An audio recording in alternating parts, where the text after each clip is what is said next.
দেশের রাজনীতিতে গুণগত পরিবর্তন আনতে জেলায় জেলায় এনসিপির পদযাত্রা বেশ সাড়া জাগিয়েছে তৃণমূলে।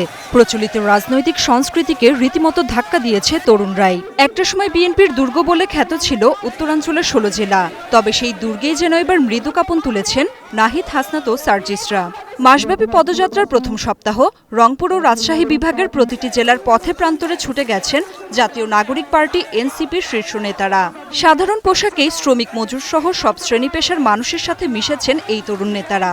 গ্রামগঞ্জ ছাড়িয়ে তাদের পদচারণায় মুখরিত ছিল পাড়া মহল্লা থেকে ক্ষুদ্র নৃগোষ্ঠীর নিভৃত পল্লীও।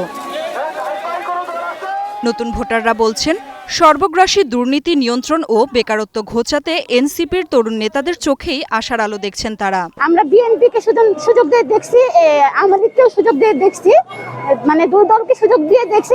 আমি চাই কর্মসংস্থান পরিবর্তন, সমাজের পরিবর্তন, দেশের পরিবর্তন, উন্নয়ন। তাদের প্রতি যে মানুষের টান, তাদের কাছ থেকে যে উচ্চাকাঙ্ক্ষা, সেটা হওয়ার মূল কারণ হচ্ছে তারা জুলাই আন্দোলনের নেতৃত্ব দানকারী। আমি ব্যক্তিগতভাবে বিশ্বাস করি তারা তরুণ, তারা আমাদের নেতৃত্ব দিয়েছেন এত বড় একটি আন্দোলনের। সেক্ষেত্রে আমরা তাদের কাছ থেকে একটি পুরনো যে রাজনৈতিক কালচার রয়েছিল, সংস্কৃতি রয়েছিল, যেটাতে রাহাজানি, খুন, গুম, এই সমস্ত কিছু প্রত্যাহার করে একটি শান্তিপূর্ণ সুষ্ঠু দেশ গড়ার যে রাজনীতি, দেশের জন্য কাজ করা, দেশের জনগণের জন্য কাজ করা, সেই রাজনীতি তাদের কাছে আমরা প্রত্যাশা করি। এদিকে বিশ্লেষকরা বলছেন, এনসিপির আবির্ভাবে রাজনৈতিক অঙ্গনে পাল্টে যাচ্ছে হিসেব নিকেশ। ক্রমেই দলটি বড় ফ্যাক্টর হয়ে উঠেছে। স্বাধীনতার পর থেকে একই ধারায় চলার রাজনীতির একঘেয়েমি কাটাতে একটা ধাক্কা দিয়েছেন নাহিদ ইসলামরা।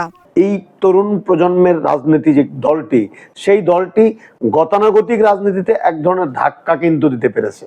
সেই ধাক্কাটি হলো যে ভাই, তুমি যদি রাজনীতি করো তাহলে তোমাকে সুস্থ রাজনীতি করতে হবে, তুমি যদি রাজনীতি করো তাহলে গণতন্ত্রের চর্চা করতে হবে, সংস্কারের মধ্য দিয়ে একটি পরিবর্তিত বাংলাদেশের পথে তোমাকে যাত্রা শুরু করতে হবে। তবে টেকসই রাজনীতি ও বড় দলগুলোর মোকাবেলায় কেবল তারুণ্য নির্ভরতা নয়, এনসিপিতে অভিজ্ঞদেরও প্রয়োজন বলে মনে করেন অনেকেই। শুধু তারুণ্য নির্ভর হয়ে থাকলে চলবে না, এবং এটা সম্ভব নয়।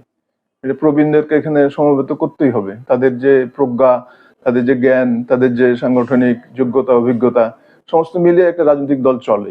তারা যদি বড় দলগুলোর প্রতি একটা চাপ তৈরি করে রাখতে পারে সবসময়, যে তারা যেন সোজা পথে থাকে, জাতীয় সার্বভৌমত্ব, স্বাধীনতা, তারপরে অন্যান্য ইস্যুগুলোতে, পজিটিভ ইস্যুগুলোতে তারা যাতে সঠিক পথে থাকে।